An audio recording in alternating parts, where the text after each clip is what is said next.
Guys, non-refundable earnest money is something that you need to be taking. We're gonna talk about why, all the different angles to look at this right now in today's video.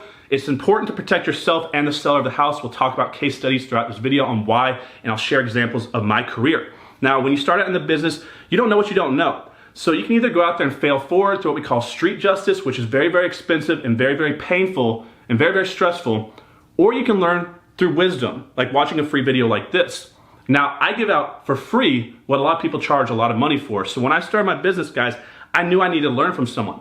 And I made one of the biggest mistakes in my career, which is I put up over 30 grand to go through one of those rip-off training companies, and it went absolutely great for them, sucked for me, and that's why I hate these companies so bad. Now, can I tell you which one it is? No, because if they're willing to screw this many people over, what do you think they're gonna do when I start outing them in public? I don't need any lawsuits from someone who's already screwed me over one time, right?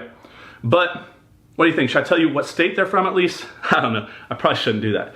So I probably shouldn't say where they're from, right? Well, I can definitely tell you that they weren't from Florida or Texas or Carolinas or Tennessee, California, Nevada, Utah. Definitely not from any of those states, right? So let's continue on, guys. Let's talk about this because it's very important. You still have to learn about the business, and let me show you what you need to know about earnest money, and here we go. Number one, when I started my business, I didn't understand the risk of other investors, especially other wholesalers out there.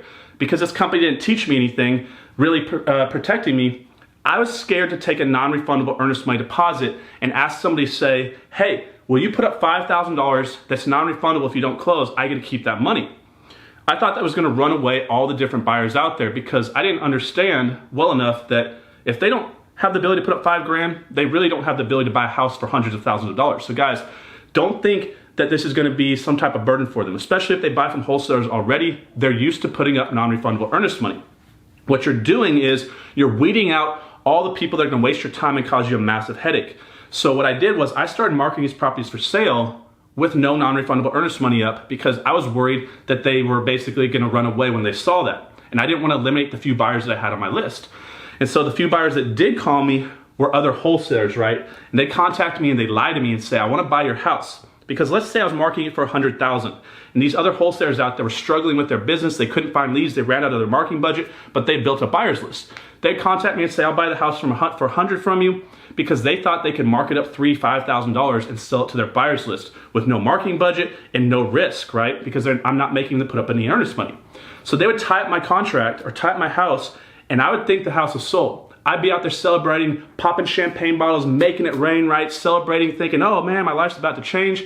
And then a few weeks later or a week later, right before my option, they contact me back and say, guess what? I screwed you. I cannot buy your house. And I started to realize once I started seeing these properties being marketed around town that they were never intending to buy them in the first place. So one of the reasons why we take non-refundable earnest money is to minimize our risk and to weed out other people trying to remarket our deals and steal our houses from us because they didn't find them, we did, we spent that money marketing. Let's not give them a free roll, right? So that's why I do it, to eliminate other wholesalers. Number two, less risk. Okay, so let's say, for example, you have a house under contract for 100 and a buyer comes to you and they'll buy it for 110. That's a 10K profit. A lot of people take a small non-refundable earnest money. You should take 5 grand, depending on how big the profit is or what price point the house is. So if you take $5,000 non-refundable and you have a 10-day option and you have a 10-day assignment fee total, so you're gonna make 10. What happens if you get 9 days down the road and that buyer backs out and they can't close? You get $5,000 in your pocket. If you didn't take any earnest money, non-refundable earnest money, and they back out, you get $0 in your pocket, right? Now, what happens if that seller is not cooperative and they get upset with you and they don't want to extend your option, they don't want to work with you further, which is probably going to happen in most cases, you just lost all that money. So by taking non-refundable earnest money, if that buyer doesn't close, you're minimizing your risk because you're still keeping some of your profit. Hopefully that seller will let you go and keep marketing property and you can go find another buyer. But that's another reason, guys, you want to protect yourself. This is your business. This is your livelihood. You're doing this. You're putting in those long hours to save up money for yourself, pay down debt, or provide a better lifestyle for your family. So let's keep that money. Number three, intent, right? If you put up $5,000 out of your own pocket, ask yourself, if you're willing to take that risk and give someone 5 grand and know that you're walking away from it if you don't close, do you think you're pretty confident that you can close on that property? I know I wouldn't if I didn't think I was going to close. So we're creating an extra level of intent from that buyer. If you're not making them put any risk up front or put any skin in the game, they can walk away very, very easily. Now, those who put a large earnest money deposit up, the bigger, the better, the more intent they show, the more likely they are to close. In fact, in my career, I have never had anybody put up $5,000 non-refundable and not close. I know it happens, but we want to protect ourselves, but we also want to protect the front-end seller. So here's why new wholesalers need to understand foreclosure laws.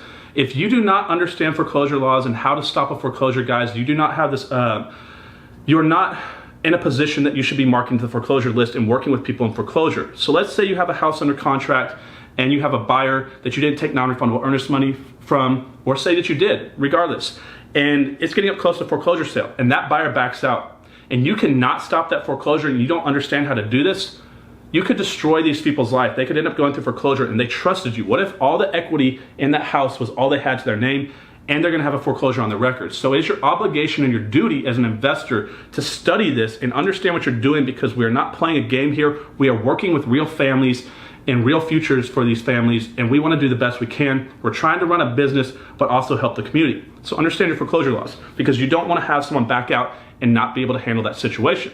Another reason is, guys, we're protecting the community as well. What happens if you have a sketchy buyer that you didn't make them put any skin in the game and they can't close? What happens when you buy someone else's house? You're buying their house. Do you just throw them outside into their front yard and say good luck with life? No, they have to find a house that they need to move to.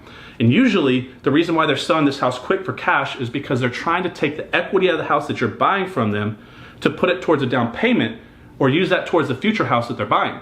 And a lot of times they try to align these closings back to back or relatively close within a same time schedule. So if your buyer backs out and they don't get that money and those closings overlap, you could have destroyed them potentially getting the house they want. You could cost them money. Now they're now having extra carrying costs, guys. So it's your obligation and duty to make sure that you're taking money down, to make sure you have a strong buyer showing big intent that they're going to close, to protect them, the seller that you're working with, as well as yourself. I hope that makes sense. Now, this is very, very important. This is the biggest problem I see wholesalers get into when they start the business, guys. Do not spend your non-refundable earnest money. I know it's non-refundable. Yes, it's non-refundable if what? If the buyer doesn't close, not if you can't sell the house, right? So let's say you take $5,000 non-refundable from someone and a bunch of liens and judgments pop up and that house cannot be closed on because the seller can't come out of pocket and the house can't get closed, and you spent that money and now that buyer's asking for the money back and you can't give it to him because you already paid down your debt or you already spent on a vacation or you already went to the mall. Guys, it is not your money until unless the house closes or that buyer puts in writing that they're not going to close on that property. It'd be like if you went to the store and you went up and you're like, hey, I want to buy this brand new MacBook, right? And they're like, okay, cool. And you pay them your money and then you're sitting there like, let me go grab it out of the back. And then they come out of the back and they're like, well, here's the thing, actually we don't have it and we actually can't sell it to you. And you're like, okay, that's fine, I'll take my money back. And they're like, well, you already given me the money and I'm not giving it back. Guys, you have to give that money back if you're not conveying clear title and selling the house. We're not criminals, we are businessmen and women, and we're out here to run a business and protect the community and that back end buyer. It's not right. People do that and they won't give that money back and they make people fight for it. It's unbelievable. Do not do this, guys. Give that money back. Now, the last thing I want to talk about is cashier's checks. Do not take any other form of payment, guys. Don't take a regular check because you don't know if they have money backing it in the account. How do I know? Trust me, I know. Also, we don't take bags of cash in a bag or stacks of cash in a bag. We don't take Bitcoin. Guys, just take a cashier's check. It's gonna make your life a lot less stressful and you know that the money's there, because what happens if they give you $5,000 check and they can't close and you're basically going to try to cash that check and it doesn't cash? You just got screwed at $5,000 and you're really not gonna go through the headache to basically run that money down because it's not enough, if that makes sense. So guys, why do we take non-refundable earnest money?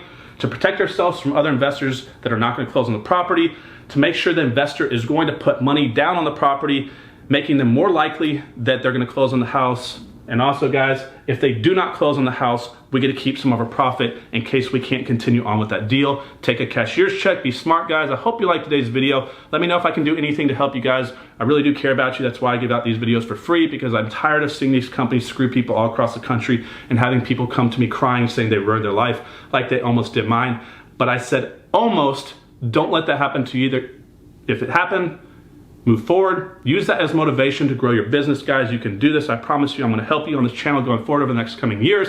Subscribe if you haven't already done so. That's all I ask. Hit that yellow bell down there. It's going to notify you of future videos, guys. Comment below if you have any differing opinions on anything I said. I'll see you on the next one, guys. Have a great day.